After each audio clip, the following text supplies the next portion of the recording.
All right, welcome back to Show Up and Ball Week 13 reactions and such edition. I am Aaron, and as per usual, I'm joined by Mr. John Harris.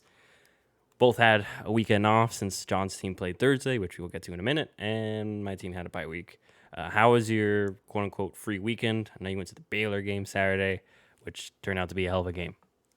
Yeah. I love the NFL and I actually prefer the NFL over college, but this to me was a college football weekend just because it was championship weekend for most conferences and the Cowboys didn't play. I was more focused on college. Saturday was crazy. It was fun. Got to drive up to Dallas, go to Jerry's World. Baylor barely squeaked out the win. And then Sunday, I pretty much lost my voice Saturday. I blew it out. And so Sunday, I just sat, watched the NFL, and drank a lot of water. So I'm good now. But it was a very, very football filled weekend because typically, I'm not going to a college game Saturday and then watching football Sunday. But it was a fun one for sure. Yeah, that looked like to be. I unfortunately didn't watch much college football. I've been kind of fading away from it. But maybe I'll have. I usually always tune in during bowl season for a few. So, anyways, now we're getting on to the NFL and our picks or our reactions from the results of Week 13.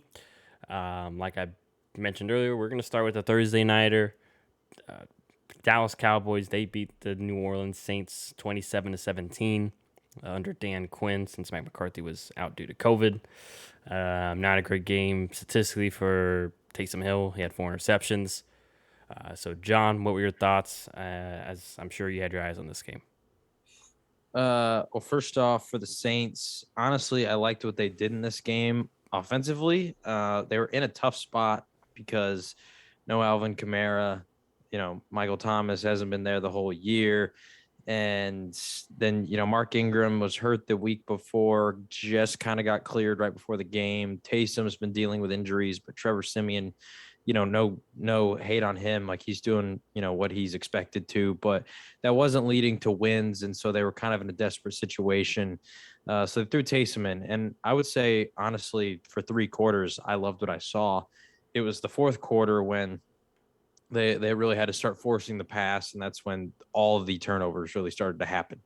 And so, I obviously with 4 interceptions, like you can't necessarily give Taysom a pass, but I think he's dealing with a messed up hand. I think at some point in that game, he like hit it on somebody's helmet too, so it aggravated it, and then he's got the messed up shoulder. Like he's just working through a lot, and then at the same time, once again, just not a lot of amazing weapons, and especially when Alvin Kamara is not there, not your primary offensive player in the game. So I would say it was a solid game from the Saints. I think they did the best that they could with what they have, and I think that if Alvin Kamara comes back, then their offense should be a lot better. But who knows at this point, just with all the injuries they've had to deal with, not to mention their 2 starting offensive tackles were out, and those guys are monsters with Ryan Ramczyk and Teron Armstead. I mean, those are 2 of the best tackles in the league. So a lot of injuries. They did what they could with what they had, and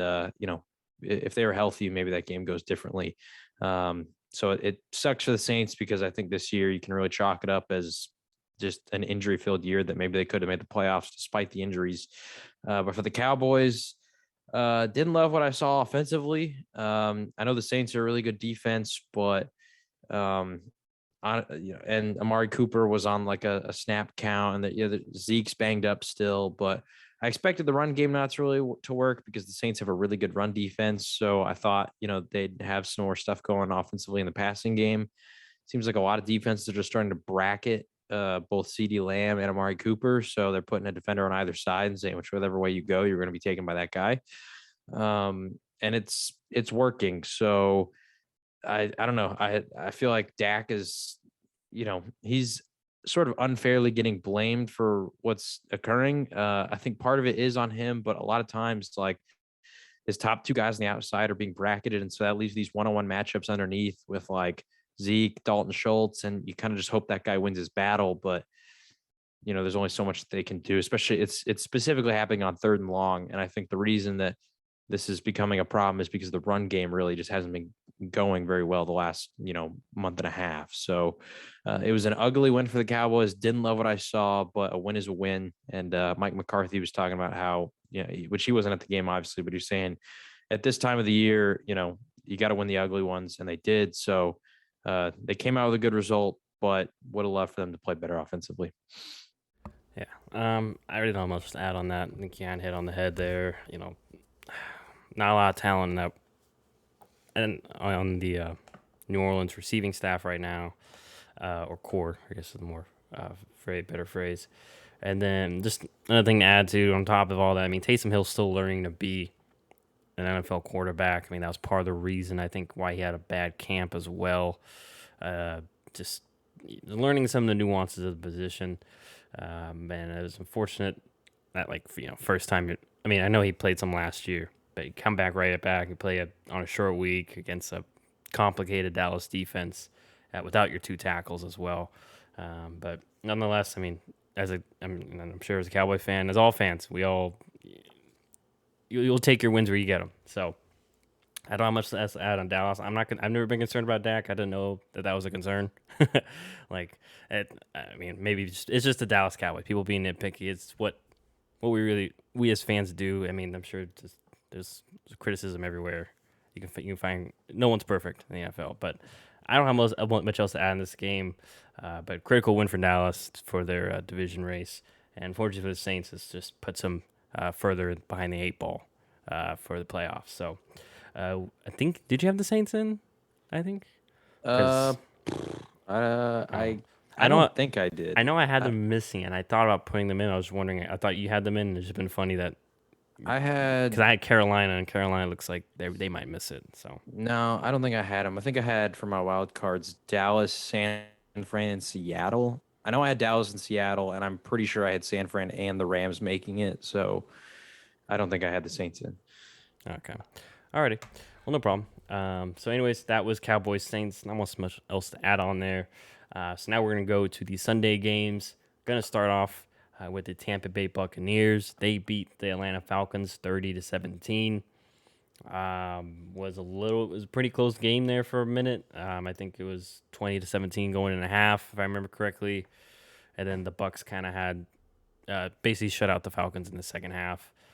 So John, what were your thoughts in regards to this divisional showdown?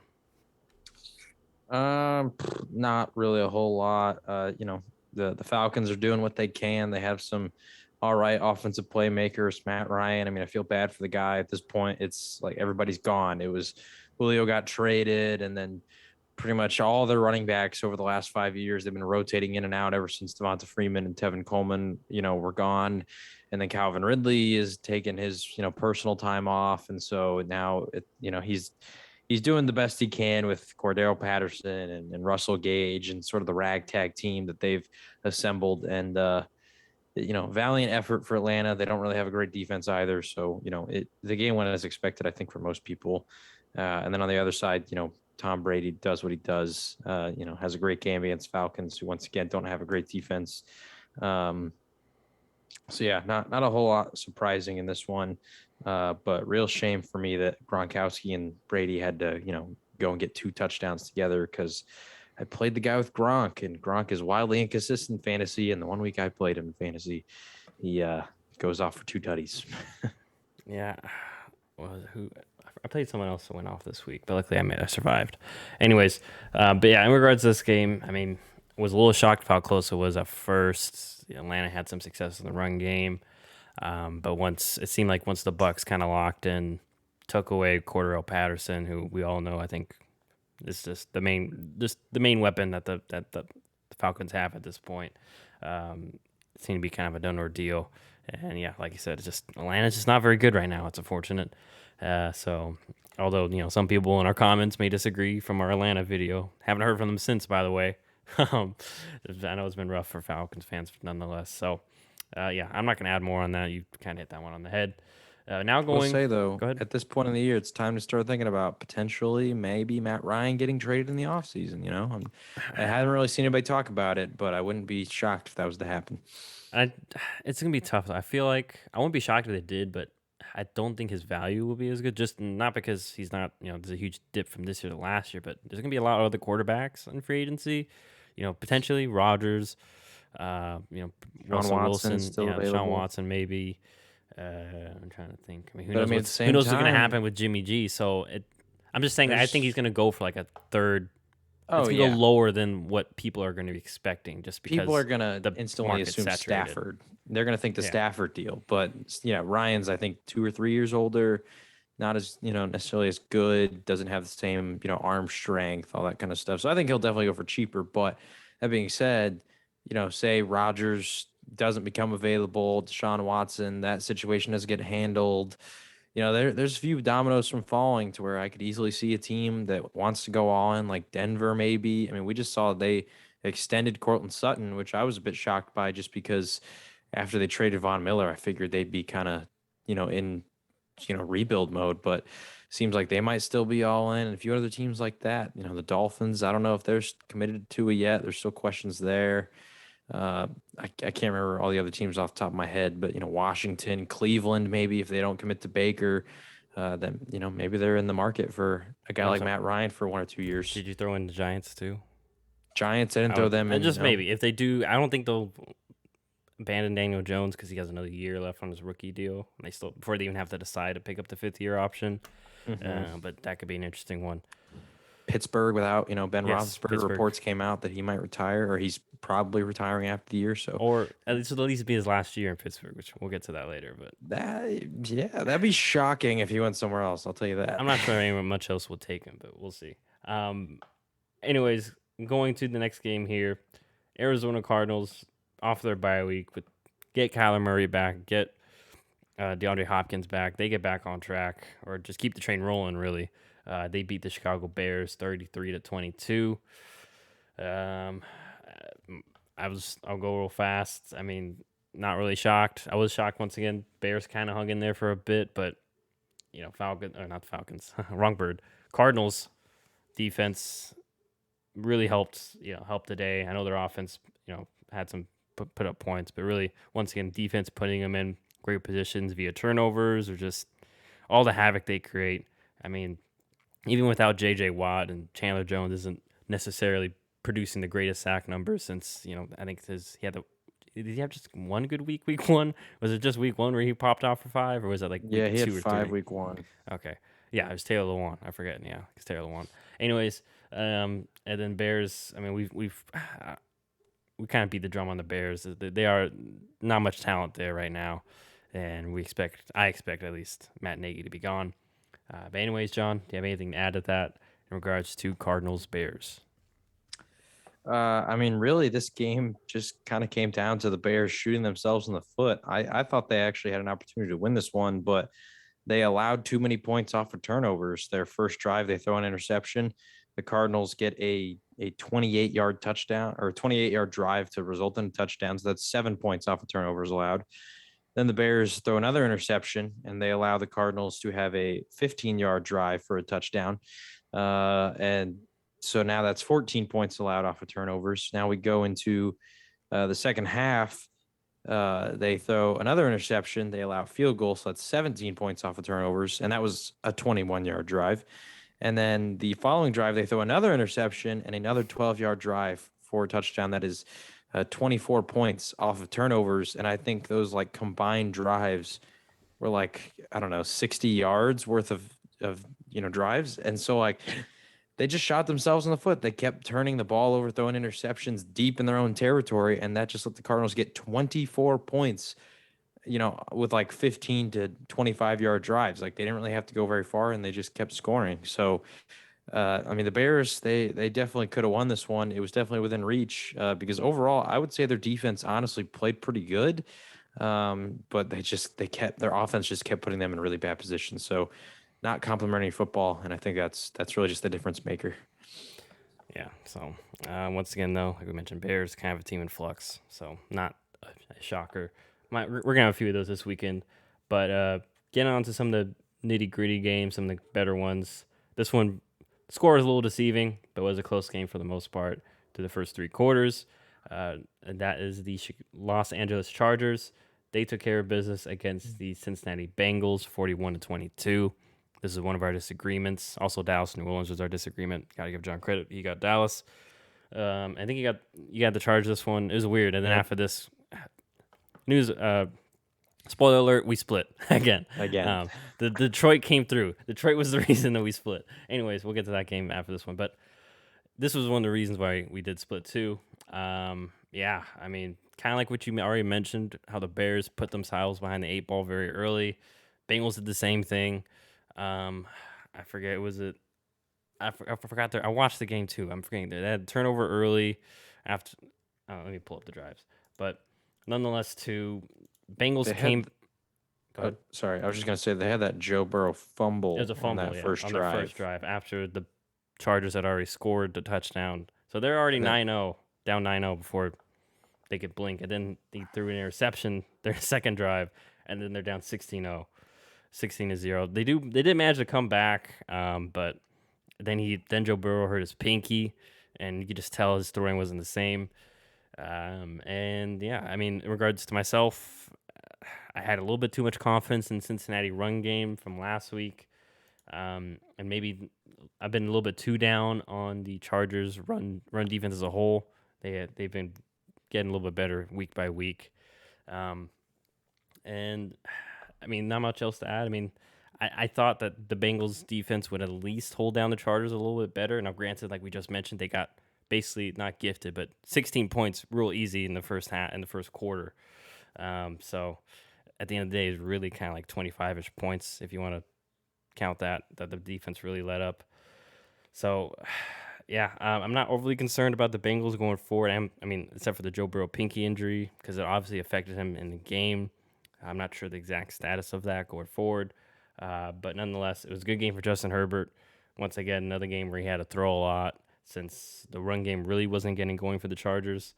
Once again, I would like to see him be a little bit more patient, but I understand Austin Eckler fumbled twice, so I can see why you're a little bit shaky about committing to the run game. Nonetheless, John, what were your thoughts in regards to this game? I'm not really worried about the Bengals. Honestly, the way that I felt this game went was they just John froze. All right, and we're back. So, what were you saying about your thoughts? yeah, I just felt like the Bengals, because of those two quick turnovers, and then right after that they had two drives where they resulted in punts. They got down so early that, I mean, like you were talking about, Chargers go down. They had a great drive to start the game. They get a touchdown. Then there comes the fumble, and just like we talked about with the Cardinals drive, it just set them up in easy position where they didn't really, they only got a field goal out of it, but they started the drive in field goal range. Then the interception happens, and once again another solid drive. So all of a sudden, just so fast in the first quarter, the Chargers are up 16-0. And I think that sort of puts the coaching staff in panic mode because you've really been running the ball the last 3 weeks. Like, that's been your saving grace. That's what your offense has been built on. Then the Joe Burrow injury thing happens, and so it's just you got to throw the ball more. I feel like the game plan just really got out of hand early, and so it just sort of put them in panic mode. And then, like I said, they had two straight punts after that, and then the Chargers get that Jalen Guyton 44-yard touchdown pass. So it just felt like the fact that they went down 24-0 early in that game, there was just, once again, offensive game plan that just sort of crumbled right before their eyes, and that forced them away from the run. I think they passed like 41 times. Let me pull it up so I'm exact. I know they ran the ball 25 times in the game, Talk but yeah, about then the Joe Burrow threw 40 times. yeah.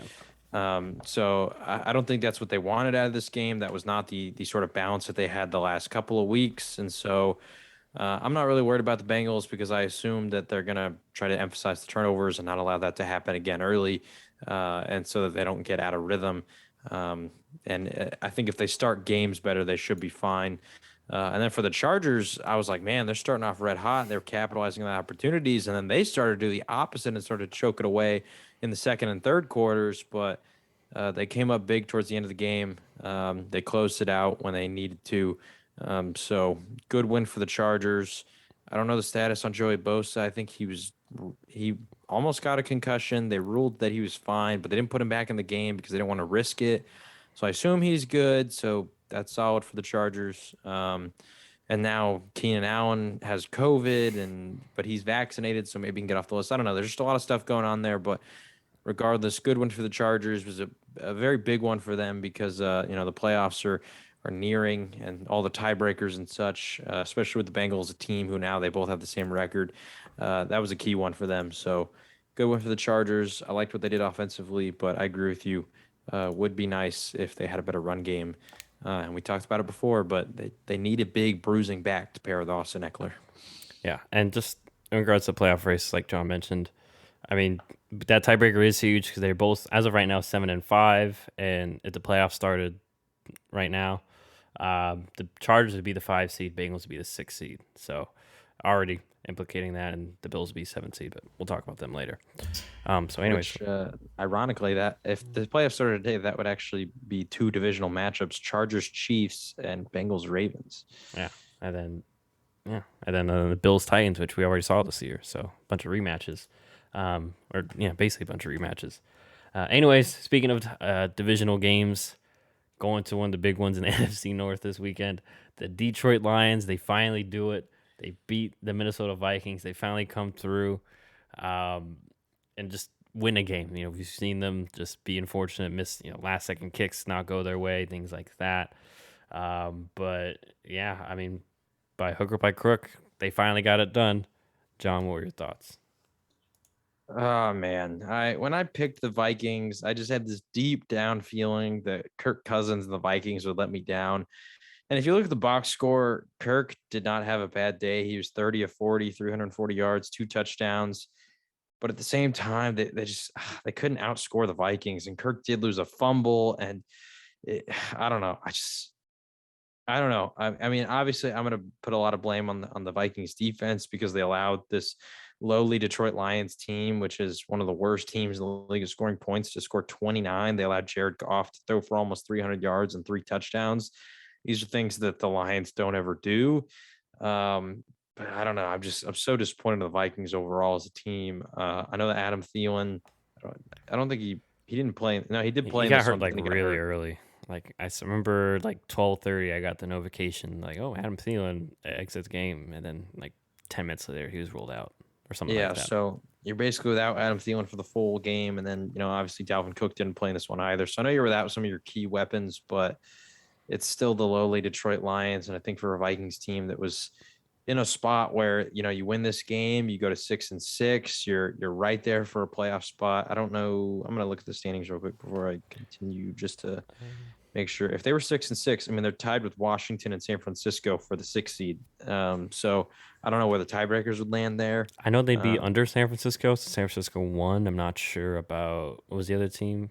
Washington. I don't think they played well. I don't know how that tiebreaker would work. Washington's above San Francisco, so I don't know. So maybe Washington would Regardless, be above, and then San Francisco then. But yeah, I mean they're right there. They're tied for the 6 seed if a few different games go their way, and losing that game, now you're behind Philly as well, and you're competing with Carolina, Atlanta, and New Orleans, all three of those divisional teams for a spot or even a chance at making the playoffs. So just really, really bad game for the Vikings to lose. And I've already started to hear the murmurs of the Mike Zimmer firing potentially coming after this year, because at least as of right now, they're going to need a few things to go their way to make the playoffs. yeah. In regards to this game, I mean, I think I'll put more on defense. There's some sort of miscommunication on that last play. There's no reason you give up a touchdown when it's literally the last play of the game. It was like they're like what 14ish yards away from the end zone. It's just that part's inexcusable. And I do like Mike Zimmer, the head coach, but I'm not calling for his head. But I kind of like with I forgot who I mentioned that last year. It's time for a change of scenery for both sides. Nonetheless, I think it's both sides need to move on. We've I seen what think he's Mike's. like similar to Dan Quinn. I think I think he's more established, better than Dan He's Quinn more though. established. He's there longer, but I mean similar in the fact that like if he gets fired, I think he'd Hmm. instantly become a great defensive coordinator for whoever hired him Yeah, yeah. and could bounce back pretty fast. But I wouldn't be shocked if he goes to another head coaching spot. Don't really know where, just because of his pedigree. I mean, it's been a mixed bag for the most part. They made the playoffs multiple times, different rosters, different guys. So he's shown that he can do it in different ways. I mean, so, um, but nonetheless, yeah, a great win for the Lions and Dan Campbell, and they avoid the another 0-16 season. Although this one would have been 0-16-1. Now they don't have to worry about that. Rest on their laurels.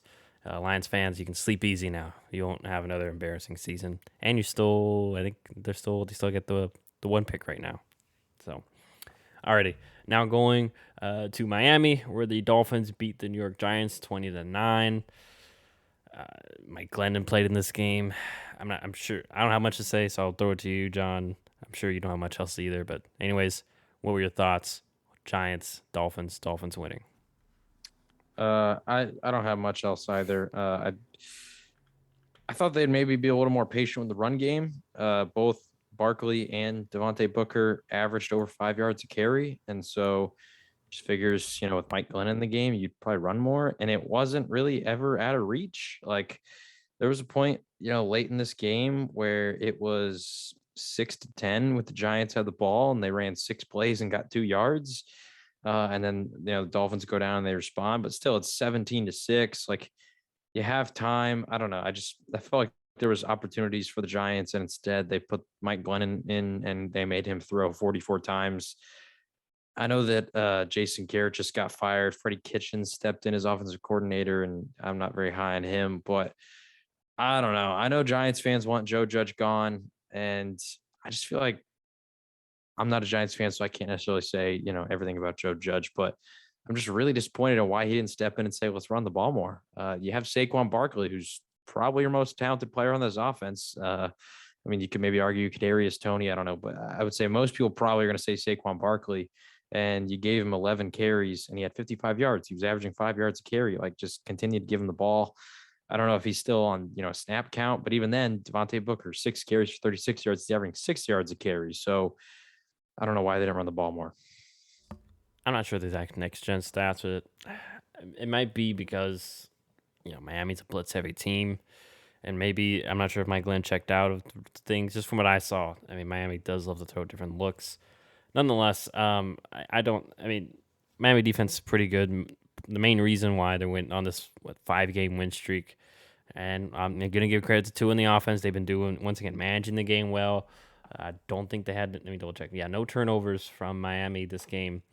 Yeah, but once again, it's funny. I hear Miami fans saying he's putting it together. Tua's putting it together. He's gonna be, but once again, he's a good quarterback.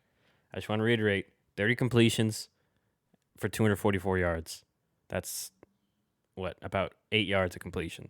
So not It's elite level. six. Six. Sorry, Six. six. My math is off. When I was yeah, six. Wait, six. 30 times. It says 6. That's what It's ESPN probably says. doing attempts because he had 41 It might, attempts. yeah, I don't know. It just Which is says 6 I'm yards sorry. average. I'm only counting the completions that were actually caught since that's what I mean. So, but nonetheless, I mean it's the formula that they're using to win, and they're winning, and they're right back in the playoff. We're on the outside looking in, but in that playoff hunt. So I really don't have much else to add. But good for Miami, especially since they don't have their first round draft pick this year. So it's not like they can just mail it in like a Lions or some of these other teams. They got to kind of just keep competing because they don't get to reap the rewards if they do lose. So good win for them. And for the Giants, I think I'm not going to say I don't think they're mathematically eliminated, but I think it's fair to say that they're not making the playoffs. Anyways, speaking of the Eagles, now going to them, they took care of business against the New York Jets, 33-18. Gardner Minshew had a pretty good game stepping in. Dallas Goedert had a great game. And for the Jets, they hung in there the first half. Zach Wilson looked pretty good. Unfortunately, they kept missed a field goal or the extra point early. And then second half, it just seemed that the dam finally broke. I mean, it kind of went as expected, though. Nonetheless, John, what were your thoughts on this one? Uh, Once again, another game I just don't really have a whole lot of thoughts on. I was a bit shocked at first that Boston Scott wasn't more involved. Then I found out that he was actually dealing with an injury, or not an injury, a illness pretty much the whole week and didn't really practice a whole lot. And so then Kenneth Gainwell comes in and yeah, so I give credit to Nick Sirianni. I feel like one thing that's maybe gone a little unnoticed for him and his team is that I think he's done a really good job of just figuring out, okay, this is who we have. This is what we're good at, and playing to his players' strengths. Because just to be frank, I mean that Jalen Hurts isn't the best quarterback when it comes to like throwing the ball. He's not going to be Aaron Rodgers, and you feel necessarily comfortable throwing the ball like 50 times with him. And then also you have receiving talent like Devonta Smith, but some of these other guys like Quez Watkins, Jalen Rager, you're just not really sure exactly what you're going to get. And then in this one, obviously, you don't even have Hurts. You have, Gardner Minshew. It's his first start. And so once again, they ran the ball. I think they made life easy for Gardner Minshew. Dallas Goedert was blanking on his name there. Dallas Goedert was a key factor. Once again, I got to give praise to Nick Sirianni, because the first 6 or so weeks I was really questioning what he was doing over there, but I think maybe it's just he's figuring out his team, figuring out what they have, what they're good at, and now that he's got that, they're looking good. So solid win for them. Can't really say much else. Yeah, and I'm not gonna have much else. I mean, Zach Wilson had, like I said, good starts the first half, but then Philly really started breaking in terms of Jets offensive line. Javon Hargrave, Fletcher Cox, and Josh Sweat. They really started getting through more and more as the game went on, especially since the Jets had to pass. So, they knew it was in passing. So they knew what was going to happen. But yeah, like John mentioned, great job by the Eagles. That's why you went and got a Gardner Minshew, very good backup. I still think Jalen Hurts should be the starter. He fits their offense, like you mentioned. But Gardner Minshew still a pretty good backup, and I think we're starting to see. It's just amazing me how some teams don't value the backup situation, i.e. Green Bay before we got Jordan Love. But technically we didn't get him to be a backup.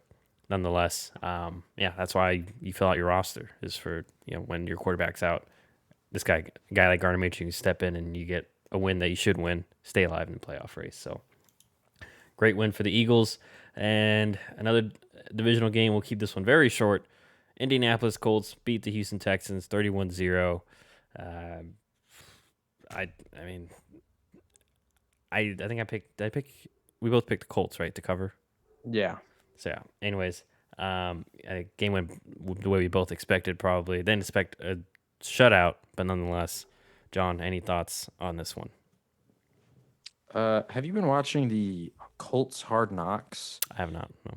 I haven't either, but I saw a clip on it today where Darius Leonard was actually talking to Kenny Moore, I believe, and he's like, yeah, we still need to get a shutout on the season. And then lo and behold, they do it this next week against the Texans. So Darius Leonard, he is prophesying, what's going to come in the future, and I'm very happy for it. Yeah, I'm very happy for it, because I have the Colts defense in our dynasty league, and that resulted in, I think, 30 points for me. So Colts, I mean, yeah, they took care of business. Not really much else to say here. Jonathan Taylor, he did what he does. Everything else kind of went to what you expect. Yeah, just a quick mention too. Some people are going to do the math. Dynasty, a little bit different scoring. Yeah. Okay, but last year, I don't think there are any teams that got skunked, got 0. And it's already happened like 3 or 4 times this year. Because I didn't put it crazy. I thought about putting it like a crazy amount. But I was like, just in case, I don't want what happened to that one person. And then they get in my DMs and say, well, why is this the thing? So I did make it crazy. But nonetheless, you still get a little bit rewarded for a shutout, which you should.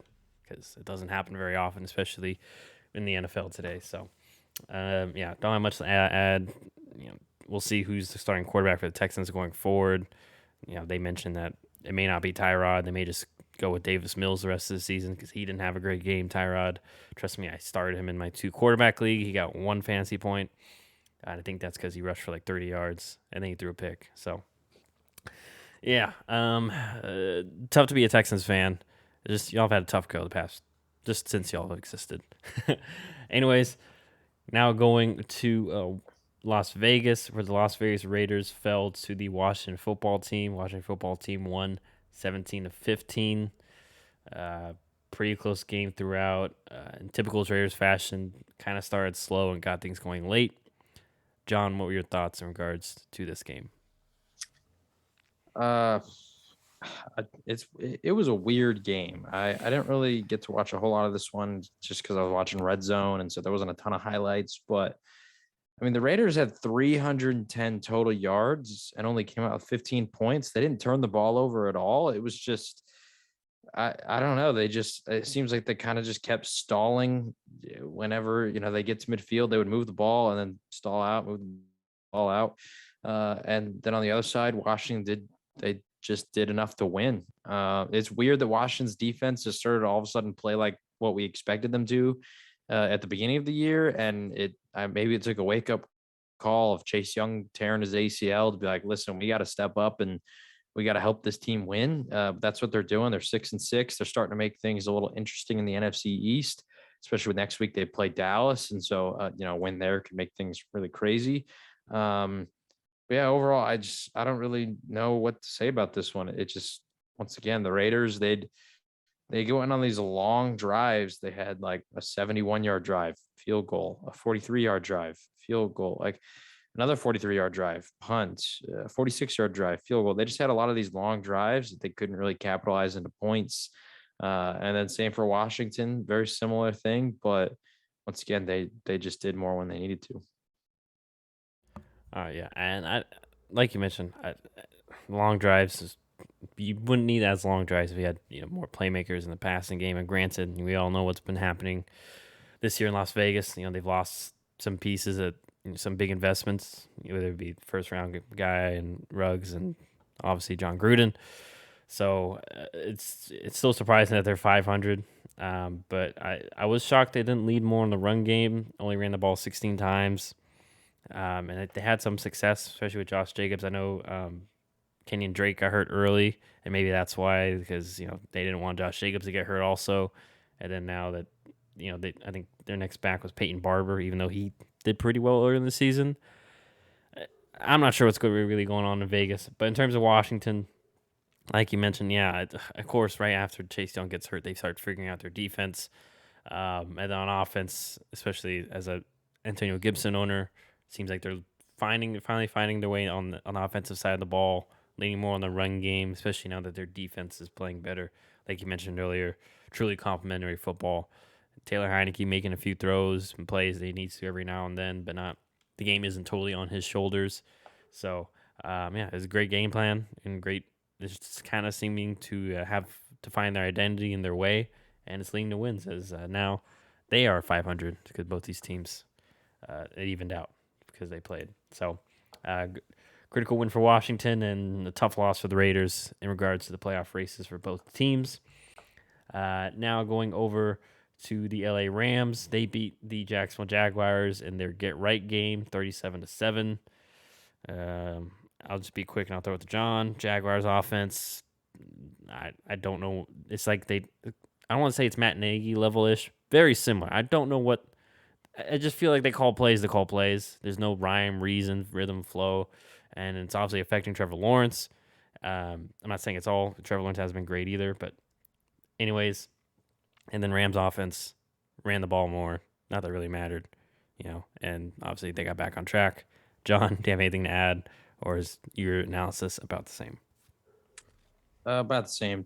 Jags, they kind of suck. They didn't do Trevor any favors, by the way. Their two running backs, Carlos Hyde and James Robinson, both lost fumbles. Yeah. Just not a lot of talent on that team. And then for the Rams, I mean, they took care of business. I think the one bright spot for them is no Darrell Henderson, and you still have a solid run performance out of Sony Michel, so it makes that trade feel worth it. But other than that, yeah, I mean, this another game that kind of went as expected. The Rams did what they needed to do.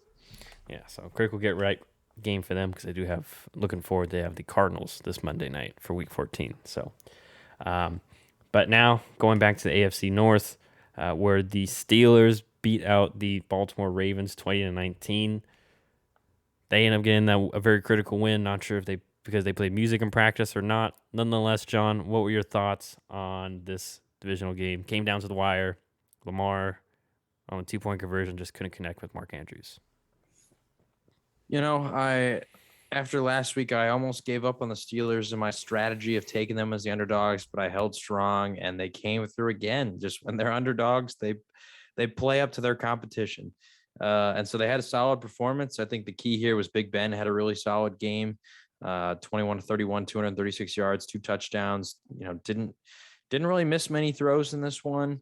Didn't do a whole lot, that was spectacular, but he did what he needed to. And they almost had that one deep Deontay Johnson touchdown that Deontay dropped. That one sucked. I think that was Deontay's first drop of the whole year. But ultimately, on the other side of the ball, I mean, the Ravens, they just have so many injuries, and it just sucks. Marlon Humphrey is now ruled out for the rest of the year. It's just starting to get tough for them, and at some point, it's got to catch up to you. And they were still that close to winning. Mark Andrews, I mean, if he reels that one in, he could probably fight in for that 2-point conversion.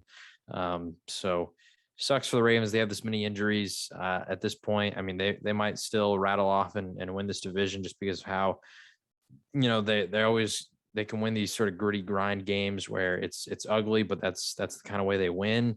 But at some point, I think in the playoffs, probably even in that wild card round, like we talked about earlier, if the season was to end today, they play the Bengals. I think the Bengals, the Chargers, teams like that, they could match up in the wild card round.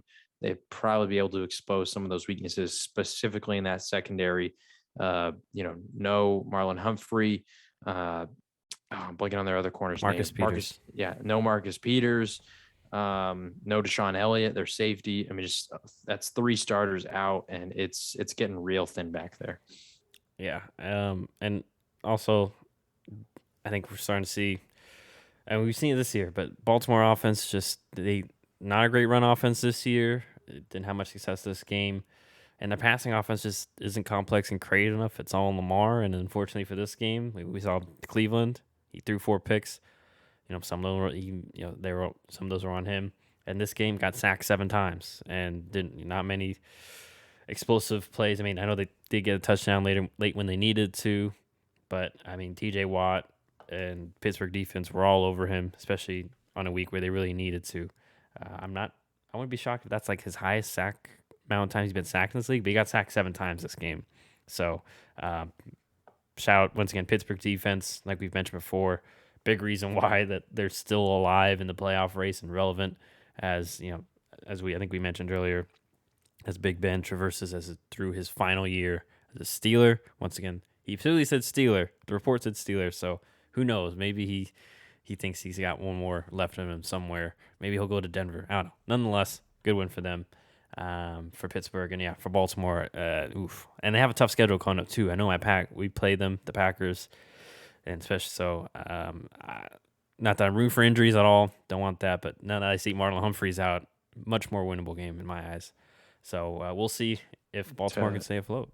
Their schedule is they play Cleveland, then the Packers, then the Bengals, then the Rams, and then they end the year with the Steelers, who, I mean, they're still 6-5-1, so they're still fighting. So maybe at that point that could be a potential tiebreaker for a playoff spot. Who knows? Or I mean, I won't be surprised even if they're not, Mike Tomlin still plays his guys because he might be playing for his job. Not that I'm saying he deserves to lose his job, but that's also it's Steelers Ravens. Like that's a game where you don't want to lose to the Ravens. Like it's just a rivalry. So. And maybe that's why they started saving those games more to like the last game of the season, so that there's less incentive to sit your guys if you don't have anything to play for. Nonetheless, great win for Pittsburgh, and like we mentioned for Baltimore, the Baltimore had to lose one of these close games. They've been on the other side so many times. So, excuse me. Now going to the last afternoon game, a bit of a shocker, but the Seattle Seahawks, they end up beating the almost said Arizona, San Francisco 49ers 30-23. Kind of similar to Detroit. Niners had an opportunity late in the game, near the goal line, couldn't punch it in. Seattle wins. Anyways, though, John, what were your thoughts in regards to this divisional matchup for the NFC West? Good job, Seattle. Like this is a win they needed, but also the thing that I like the most is they went and they just got wacky with it. They did that fake punt that resulted in the first touchdown of the game. Is a 73-yard touchdown. And I feel like when you're in a position like Seattle is, that's the kind of stuff you got to do. I still want them to do that more on offense. Like I don't know how they have this many talented receivers when it comes to Tyler Lockett, DK Metcalf, and even some of the younger guys they have that they've drafted over the last few years. And I don't know. It just seems so boring what they do on offense. I I, I don't know. We'll see. That it's unfortunate too because I think they fired their offense coordinator last year because of that, and now the new guy is kind of doing the exact same thing. So uh, that sucks. But ultimately, good job on Seattle. They came out, they got a tough win, and they did it with their offense. A lot of their games recently, they've had to really rely on their defense to keep things close. But this time, they put up 30 points, and so their offense they came up big time. Um, Still don't have a great run game. I mean, yeah, they had 146 rushing yards, but 73 of those came on that one fake punt. So can't really rely on that. And then, receiving wise, I don't know. I'd still Sorry, love to that was see literally DK. half the rushing yards. Yeah, yeah. I'd still love to see DK Metcalf somehow get more involved. I know he had 8 targets, which was tied for the lead with Lockett, but I don't know, just five catches for 60 yards. It seems like he's just way too talented to have that be like the best performance he's had in weeks. Yeah, as a DK Metcalf owner, I can attest to that, and I am on the same ideology. But yeah, and then San Francisco, for the most part, they were able to move the ball up and down the field. It's just Jimmy Garoppolo had both his interceptions just bad, just bad. And then they were on him. First one, just staring down the receiver in the middle, like you playing against Bobby Wagner. You're staring at your first target, never get off him, and not only that, throw kind of. I mean, it was a solid ball, but if you're gonna do that, you gotta at least stripe it in.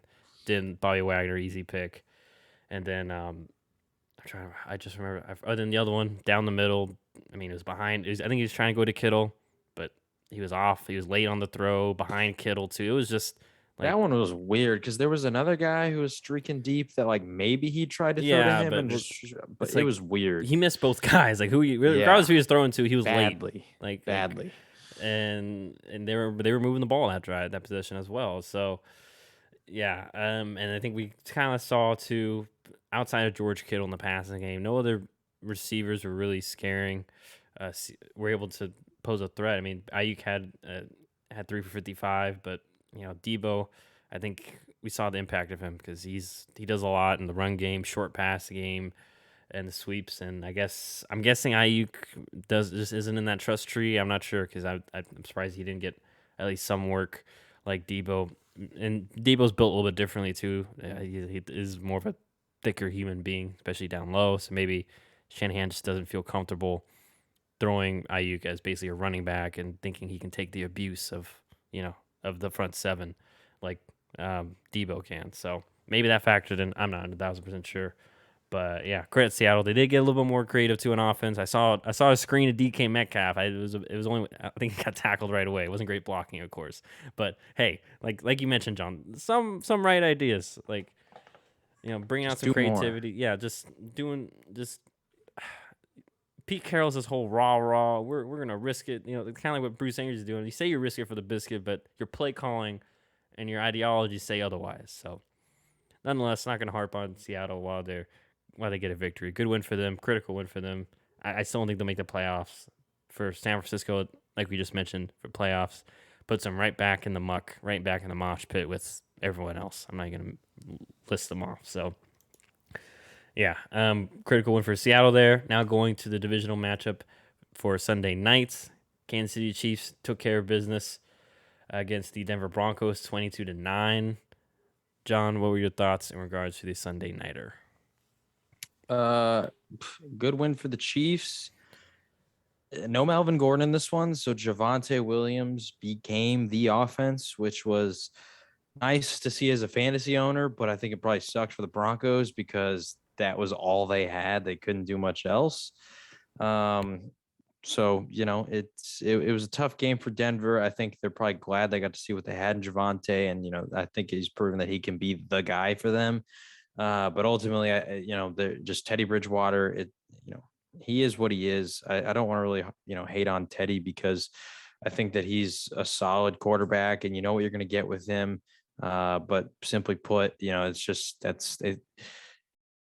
just not enough. I don't know what it is because I feel like they have the receiving talent to be a really solid team, but it's not coming together. Their passing game really isn't a threat at all, and so they're relying on the run game, and that can only get you so far. But for the Chiefs, it wasn't pretty, but once again, they won, and I think it's time to start putting some respect on their defense. I mean, moving Chris Jones back to the inside, that could be a big reason as to why they're, having success that they're having. But I don't know. I've really liked what I've started to see out of Kansas City's defense. And if they can figure out the offensive stuff that, you know, we've become accustomed to seeing typically out of them, if they can start to do that again, then I mean, they could be really scary for the playoffs if their defense plays like this.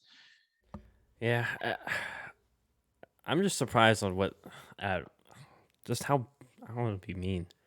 Just how poor Mahomes has been. Like he just still missing throws that even he should make.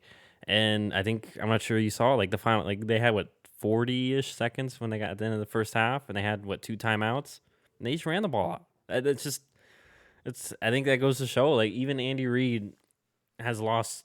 I don't want to say trust, but has lost a little bit of trust in Patrick Mahomes, and that that he won't screw it up or just won't. So that was a shocking revelation to me just to witness. But yeah, like you mentioned, this was the kudos go to the Kansas City Chiefs defense. I mean, Daniel Sorensen, he's been flamed on Twitter and social media for all year because he's constantly getting burned. Felt good for him to get that pick six. I felt good for him there. And then in regards to Denver, I mean, and I have a friend that's a Denver fan, big fan of Teddy Bridgewater. And listen, like I said, Teddy's fine, but there are times where you want him to kind of push the issue, and I don't know.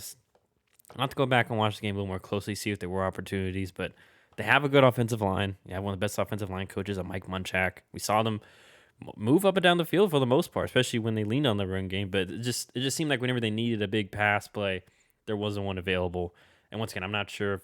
Once again, credit Chiefs defense. They obviously did something to prevent that from happening. But nonetheless, you expect more from an offense that talented. Kind of like we mentioned with Cleveland all the time. So we'll see what happens with Broncos going forward. Like you mentioned, I mean they're still tankling in the race, but yeah, as both of us as big Javonte Williams fans, glad to see him finally get the lead role and take it and have a great game. And for the Chiefs, I mean, if their offense if Mahomes can get back to even close to what he was, yeah, like you mentioned, this will be a dangerous team. Because and my one grievance, kicked the field goal at the end of the half. Denver. I know you converted the 4th and 1 earlier, but it was 4th and 7. You had like 3 straight incompletions, and and I think they announced to say, "Oh, it's the Chiefs. You got to score touchdowns." Well, they haven't been doing that recently. Not this Take year's the Chiefs. points. Yeah, take the points, especially since the Chiefs get the ball.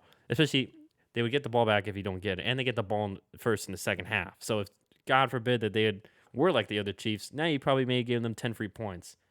So I'm just saying it would have helped at the end maybe. So anyways, that's my grief there. I'm sure my parents are very happy because we both picked Denver, and I think I just like said because to cover at least. And I was like, oh, it's not enough. Well, unfortunately, the pick six made it enough from Sorensen. So thanks for that. Now going down to the Monday night game, which was quite an interesting one. A lot of interesting weather. New England only threw the ball 3 times, yet they won, 14-10. John, what were your thoughts in regards to the Monday night game? Well, my 2 instant thoughts were number one. I feel like the lack of a Buffalo run game becomes even more excusable because I haven't even really thought of the fact that when you play in that kind of weather, you have to be able to run the ball because it's so much harder to throw when there's just intense wind. It's really cold. The ball, when it hits the receiver's hands, it feels like a bullet. Like Oh, and then it's also just, the ball we saw multiple times. It shifts in the air, so the receiver's trying to yep. read it, and it's like, oh, it's not here. It's sorry, hand Yeah. way over here. And So I get it. Like you drafted Josh Allen because with a guy like that, with that arm, like it's possible that he can make those throws. But at the end of the day, I mean, still just they need a run game if they're going to play in that kind of weather. Just there's really no excuse for not having one. And it's not for lack of trying. I mean, they've drafted Devin Singletary, Zach Moss. I don't know what it is. If there's the offensive line, if it's the run game, if it's Dayball, I don't know. But they need a run game. And then on the other side, the Patriots, I feel like are the only team that can get away with what they just did, and that is they threw the ball 3 times, and for a multitude of reasons. First off, I think Other teams probably don't have the complete package of a great offensive line, solid running backs that they can rotate in and out, and a good defense that can make sure they hold up. But also, one thing that I think a lot of people are overlooking is imagine being in a situation where your coach comes to you and says, "Hey, we're not going to throw." And you're the quarterback. Like, name any other quarterback that would probably be okay with that. Like, I can't really think of any. I'd love to think that like Dak Prescott, for my Cowboys, be okay with that. But if you tell them, hey, we're gonna throw the ball 3 times this game, you're like, what? That's crazy. Like no team does that. I don't think any quarterback would be okay with that because they'd say, I got to help this team win. Like I'm the leader. I got to do this. And the Patriots, they got away with it. Mac Jones, he did what he needed to do. He played perfectly in the scheme they wanted him to play, and that was on the few times we're going to throw it. Just do not turn the ball over. Just don't turn it over. We'll trust the defense in the run game. That's it, and that's what he did, and it got him the win. And then also, not to mention the quarterback. Imagine being a receiver and your coach comes to you and says, "Hey, we're not going to throw the ball. I need you to just block the whole game." Like the Patriots, they're the only team that can get away with that with so many diva not running backs, so many diva receivers and QBs and all these egos. They're the only team that can get away with that. So great win for them. I mean, obviously, Bill Belichick has tons of Super Bowls and all that stuff, but that to me was one of his greatest wins, just simply because they threw the ball 3 times. Like I don't know the last time I ever saw. I'm pretty sure. I think they showed somewhere the last time any team did that was like in the 70s. So wild. Also, Bill Belichick was wearing a Navy mask, like the Navy, the logo for their university, for the football team. And he was trying to warn us because that is what Navy does every single game of college football. They only run, they never pass. Yeah, unfortunately, I guess he couldn't pull the triple option with Mac Jones. But Imagine. yeah, nonetheless, I'm with you. I mean, New England, I mean, they're built for this. And once again, I think, I forget, did you mention this or did maybe someone else I saw? Like, your team's built for the Bills. Your team, you play in Buffalo. You think you'd have some sort of semblance of size in case you play these kind of games or in just more of a run game. But that was the key. They didn't have really those. New England, I think in the third quarter, they had ate up like 8. One of the possessions I'm seeing here took 8.5 minutes off the clock. And I didn't realize until I was listening to Pro Football Talk today, they were mentioning that part of the reason why they were eating the clock there too was because they had the win on their, like, coming from their back. They had the win on the good side. Yep. So, which was unfortunate because in Buffalo, when they finally got the ball back, it was fourth quarter and the win was against them. So credit Bill Belichick, just little things like that. The And mental game. yeah, and really, I mean, I know the score looks close, but it wasn't really close. I mean, it was a very boring game. It wasn't really a close game because Buffalo only got their one touchdown off a muffed punt, put them right there at the goal line, and then they scored. Um, but yeah, it's. I mean, Josh Allen threw pretty well in the win. He did play in Wyoming. I remember watching those games. This just looked like another game in Wyoming. I'm surprised they didn't have a little bit more trust in him maybe at the beginning, but nonetheless, I just think got to get a difference making running back. Just envelop some sort of offensive line. I think we're starting to see. No offense to Brian Daboll. Maybe you're starting to see why teams are maybe a little hesitant. Maybe want to give him another year as an offensive coordinator before they pull the trigger on him as head coach. Because yeah, his run game has been kind of lacking. And once again, outside of Stephon Diggs, no one really scares you right now. And it's unfortunate. I think Diggs. I will say though, like we said, Diggs almost caught a touchdown pass. Just once again, the wind factor. Yeah. Kind of lost. Looks like he kind of lost the ball in the air for a second. Wasn't really sure where it was going. Tough. But nonetheless, critical win for New England. Now, like I mentioned with the standings, the Bills were were the 1 seed or the 2 seed. Because of that loss, the Bills are now the 7th seed. At the playoffs started today, New England's the 1 seed. So it's crazy how the pendulum swings in the AFC. But yeah, New England's rolling. And like you mentioned, John, I mean, they don't care how they win, but they will win whatever it takes. If it takes throwing the ball 3 times only, fine. They'll live with that. So that's the Patriot way, is winning whatever it costs legally, I'm assuming. So And I just want to add to those like little small mental things that Bill Belichick won, during this game. Like, for example, when they scored their touchdown, they didn't kick the extra point because of the win. They were worried, so they just went for 2 and they got it. Like small things like that, to where then, like you said, with that 8.5 minute drive, the Bills got the ball back, they missed the field goal because the wind was against them, and it was just tough. And so, like, that he was thinking of those things to try and give his team even just the slightest of edge with the win to make it harder on Buffalo. Uh, that's just, that comes when you're a coach of that caliber and you've been doing it for so long. Yeah, and I once again, just real quick, and I don't think many people think this, but I saw someone say, "Why did they go for it instead of the missed field goal?" It was 4th and goal at the 15-yard line, so they had to get 16 Yeah. yards, and I think they had already thrown like two.